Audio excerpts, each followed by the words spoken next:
Monsieur le vice-premier ministre, alors que nous sommes ici à Washington, à Nairobi, l'actualité, c'est le rassemblement de l'opposition autour de l'ancien président Joseph Kabila. Je rappelle qu'il a été condamné à mort par la justice militaire en RDC. Dans les rangs des opposants qui se sont rassemblés autour de lui, il y avait également un autre condamné qui était porté disparu. Comment est-ce qu'en tant que gouvernement, ministre de l'Intérieur, vous suivez toute cette organisation? Bon, c'est déjà bien que vous rappelez que c'est une réunion qui s'organise autour de personnes condamnées par la justice.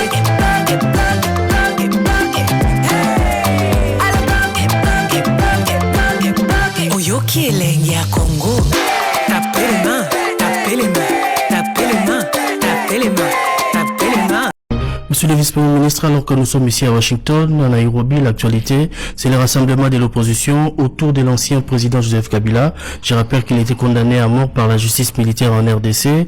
Dans les rangs des opposants qui se sont rassemblés autour de lui, il y avait également un autre condamné qui était porté disparu. Comment est-ce qu'en tant que gouvernement, ministre de l'Intérieur, vous suivez toute cette organisation? Bon, c'est déjà bien que vous rappelez que c'est une réunion qui s'organise autour de personnes condamnées par la justice congolaise. Maintenant, nous allons, avec les services, suivre... Et dans un pays qui est membre d'une organisation qui partage avec la RDC et l'EAC? Oui, je crois que ce pays, au niveau de la République démocratique du Congo, a déjà été suffisamment identifié par rapport à sa capacité à accueillir des réunions qui projettent le chaos au Congo. Mais concernant cette réunion, nous la suivons de près. Je crois que vous avez souligné le fait qu'elle s'organise autour de personnes condamnées par la justice congolaise pour des faits précis et connus. Maintenant, nous allons analyser les comportements et les résolutions de cette réunion pour prendre les dispositions, parce que nous sommes un État, nous sommes un pays, une république, nous sommes un gouvernement, nous avons la responsabilité de protéger non seulement la République, nos populations et le territoire face à tout danger. Est-ce que les opposants partis de Kinshasa pour participer à cette réunion doivent craindre de revenir dans la capitale?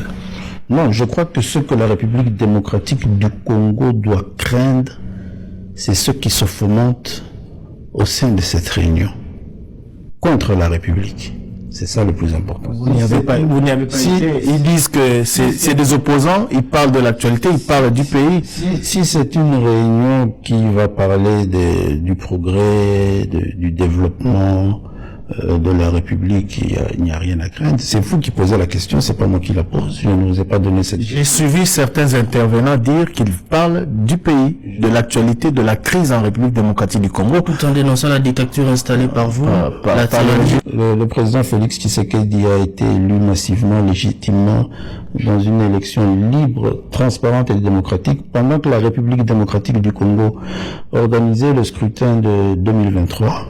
Certains, ceux qui organisent cette réunion-là, ont décidé de neutraliser leurs organisations politiques pour ne pas participer à ces élections libres, transparentes et démocratiques, parce qu'ils étaient en train d'organiser des groupes armés, ils étaient en train d'acheter des armes, ils étaient en train de sillonner toute la sous-région pour convaincre les pays voisins, les pays frères à se retourner contre la République démocratique du Congo. Tout ça sont des choses connues. Maintenant, la réunion à laquelle vous faites allusion, nous observons. Si c'est pour l'intérêt du Congo, c'est bon. Si c'est une réunion à laquelle on va décider le chaos en République démocratique du Congo, nous allons le constater, mais sachez que la République du Congo est dotée d'un gouvernement responsable. C'est une menace à peine voilée. Qui a la responsabilité de protéger son peuple. C'est une menace à peine voilée. Protéger l'intégrité du territoire national, de protéger la souveraineté de la République démocratique du Congo. Maintenant, on observe, on a été informé, peut-être comme vous, qu'un groupe de Congolais ont rejoint des condamnés pour participer à une réunion. Là peut-être c'est pour les opposants, mais pour le pays qui accueille cette organisation, vous avez rappelé un certain nombre d'effets, la nomination d'un diplomate dans la province du Nord Kivu, province sous occupation, avait suscité des réactions, la réunion pour la sortie de la FCM23, plusieurs faits se sont déroulés au Kenya, pays qui était pourtant pays ami avec l'RDC. C'est quoi la riposte côté congolais? Attendez, je crois que ce sont des questions diplomatiques qui feront l'objet d'une communication responsable du gouvernement. Top. Professeur Denis Mulania, vous êtes ici à Nairobi au Kenya, où vous participez à ce congrès de l'opposition. Qu'est-ce que les Congolais doivent attendre? Pourquoi vous avez décidé de vous retrouver ici, vous les opposants? Bon, je crois que c'était finalement un devoir patriotique, un devoir patriotique. Le pays se meurt et curieusement, on a un premier problème qui est très important.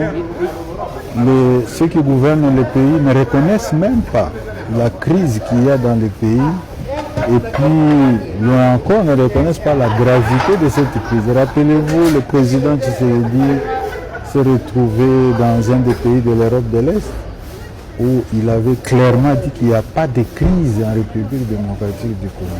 Et un de ses collaborateurs avait même dit qu'au Congo, il n'y a même pas de guerre. La guerre, c'est presque à 2000 km de Kinshasa. Donc je pense que c'était une exigence à un certain moment pour l'opposition politique et la société civile, bref, les forces vives aussi, de pouvoir au moins eux, en ce qui concerne elles, en ce qui concerne, n'est-ce pas, la première question, y a-t-il eu une crise dans le pays et une crise grave, de reconnaître ou pas, ce que ne fait pas le pouvoir jusque-là. Et deuxièmement, c'est encore important de faire cet exercice d'évaluation. Nous avons des institutions qui nous disent c'est presque du demain aujourd'hui parce que leur légitimité est mise en cause, non pas seulement parce qu'elles n'ont pas été élues, mais aussi parce que la population ne se reconnaît pas en elles. Et tous les besoins, tous les problèmes de la population restent entiers. Et donc, je pense qu'à un certain moment aussi, il était important que les forces vives, l'opposition politique et la société civile puissent évaluer et les actions menées par le gouvernement, mais aussi d'autres voies de sortie au niveau régional et international pour voir finalement mais d'où viendra la solution à ce problème du Congo. Certainement des Congolais eux-mêmes. Et enfin, je pense que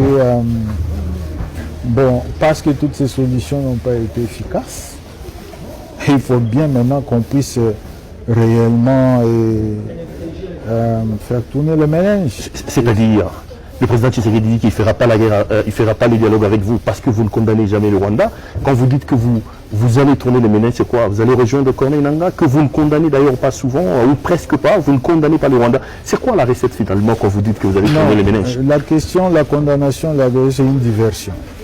Nous constatons que... Le Rwanda n'est pas un pays agresseur, il n'agresse pas le Congo? Non, c'est une diversion. D'abord parce que nous avons été les premiers à exiger le départ de toutes les troupes étrangères de la République démocratique du Congo. Je crois que c'est plus que la farce de savoir si on doit reconnaître ou pas. Pourquoi toutes les troupes étrangères de la République démocratique du Congo? Mais c'est parce que le président Tshisekedi occulte une réalité qui fait très mal au pays. Mais dites-moi, la partie nord de la République démocratique du Congo est sous contrôle de quel gouvernement? La partie sud du Sud Kivu, Uvira, Fizi, est sous le contrôle de quel gouvernement? Et lorsque justement on focalise l'attention sur un seul pays, nous disons non, la souveraineté du Congo doit être totale et entière. Donc nous allons au-delà de M. Tshisekedi. La deuxième chose, c'est que M. Tshisekedi a eu l'occasion de faire acter contradictoirement l'agression, la présence de troupes étrangères rwandaises sur le sol congolais. À Washington, devant témoins, lisez les deux accords signés à Washington.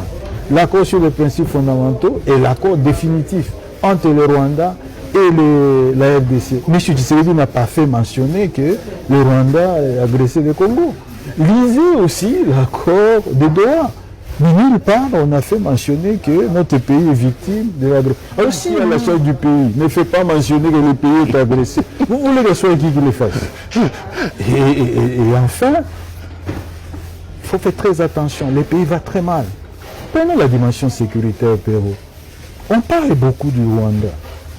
Mais une ONG, un consortium d'ONG congolaises et internationales, dénommé l'Isanga, vient de sortir un rapport qui vous rappelle de la situation sécuritaire à l'ouest, dans les Bandundu, le Congo central, et même à Kinshasa, ou avec le Mobondo. Mais cette crise a fait 5000 morts aujourd'hui. Qui s'en occupe? Lorsque c'est tout problème de Kinshasa, en fait, dans Kinshasa, Maluku, c'est dans Kinshasa. Mais dites-moi, qui parle de la situation à Ituri? À Ituri, où justement, on ramasse des morts tous les jours. Attendez, avec le Codeco. Vous savez ce qui est grave? C'est que l'armée considère le Codeco comme c'est supplétif. Alors que tout le monde sait justement tous les méfaits de la Codeco. Dites-moi enfin, ces morts-là de Béni, dues à l'affaire des ADF et consorts, vous vous rappelez que notre pays est sous état de siège depuis combien d'années? Est-ce que vous avez interrogé M. Tshisekedi pourquoi il reconduit cet état de siège alors que jusqu'à aujourd'hui ça n'a pas donné de résultats? Donc je pense à un certain moment, s'il y a un problème, alors ce problème-là est plus profond que la rhétorique de tous les jours. Mais la recette, c'est laquelle? C'est la question que aller rejoindre la solution la plus rationnelle, c'est justement celle qu'il est en train de refuser aujourd'hui.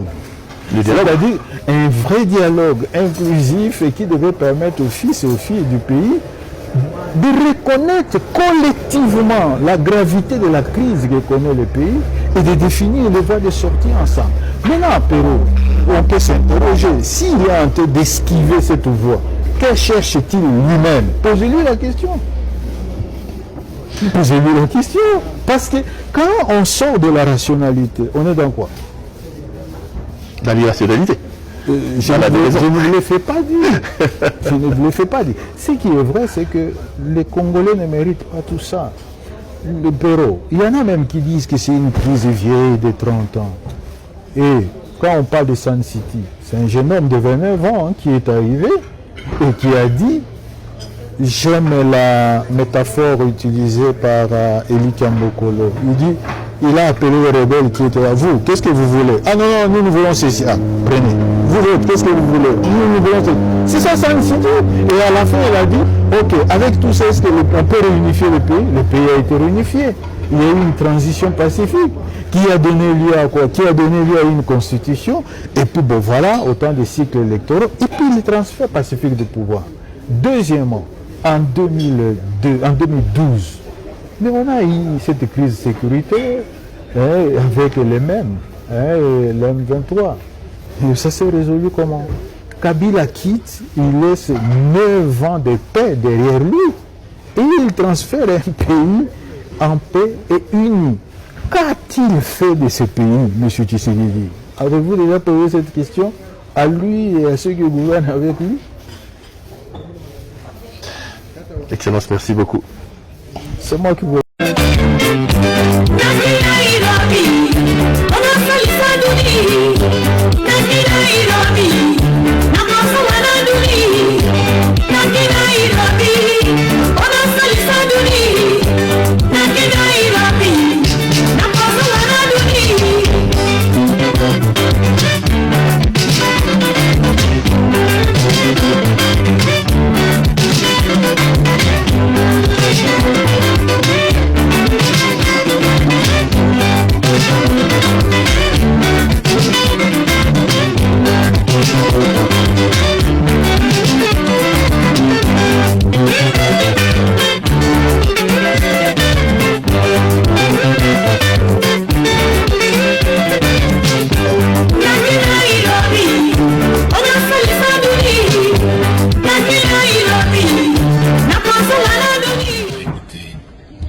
Nous sommes des hommes de dialogue, mais nous ne sommes pas prêts à participer à n'importe quel dialogue.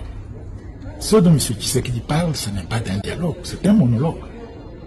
Il veut que tous ceux qui seront là pensent la même chose que lui. Et c'est même la condition pour participer. Il faut que nous acceptions de ne pas réfléchir, que nous assumions les conséquences de sa réflexion à lui. Il définit le problème, il définit la solution. M. Tshisekedi fait partie du problème. Nous ne sommes pas prêts à nous soumettre à ce type de dictat. Nous sommes des acteurs politiques responsables. Nous avons la connaissance de l'histoire de notre pays. Nous savons ce qui marche, ce qui ne marche pas. Nous avons voix au chapitre.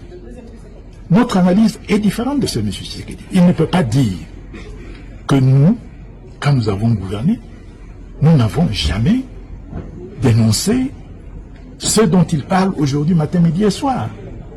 Les archives sont là.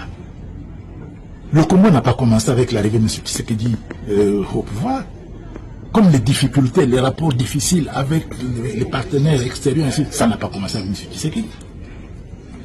Ce n'est pas en ressassant ça matin, midi et soir qu'on change quoi que ce soit. S'il se donnait la peine de revisiter les archives, y compris aux Nations Unies, il le verrait qu'il n'y a absolument rien de nouveau qu'ils apportent sur ce terrain-là. Ça se rappelle la dernière question, vous êtes patron du FCC, votre autorité morale Kabila a été condamné. J'ai vu que vous avez signé un communiqué, il a été condamné à mort, appelé à verser plus de 30 milliards de dollars américains. C'est pour la première fois qu'un média du Congo vous est. Quelle est votre réaction par rapport à ça? J'ai vu qu'il y avait un communiqué assez sommaire, mais je voudrais quand même vous avoir votre réaction par rapport à ça. Non, le seul verdict qui nous importe, c'est le verdict de l'histoire. Pas le verdict d'une vie. Au plan politique, il a informé le Conseil de la suspension des activités de 13 partis politiques à la suite des faits portant atteinte à l'ordre institutionnel démocratique et à la souveraineté de l'État. Même si comparaison n'est pas raison, on se retrouve aujourd'hui devant deux hommes d'État, Joseph Kabila Kabange et Félix Antoine Tshisekedi Tshilombo, ayant deux approches différentes dans la recherche des négociations qui se posent au pays. Autant Joseph Kabila Kabange est souple dans la sienne, autant Félix Antoine Tshisekedi Tshilombo est radical dans la sienne aussi. Joseph Kabila Kabange, militaire de son État, ayant conscience du prix de la guerre, s'engage facilement dans le dialogue pour épargner la population des affres de la confrontation armée. Félix Tshisekedi Antoine, civil de son État, n'ayant pas conscience du prix de la guerre, est visiblement à la recherche des victoires militaires sur le terrain, et ce, par essai et erreur. Après avoir détruit le corps d'armée, qu'étaient les forces armées de la République démocratique du Congo, il se lance dans le recrutement des forces négatives qui sèment la terreur dans les Kivu et leur collent le sobriquet des Wazalendo.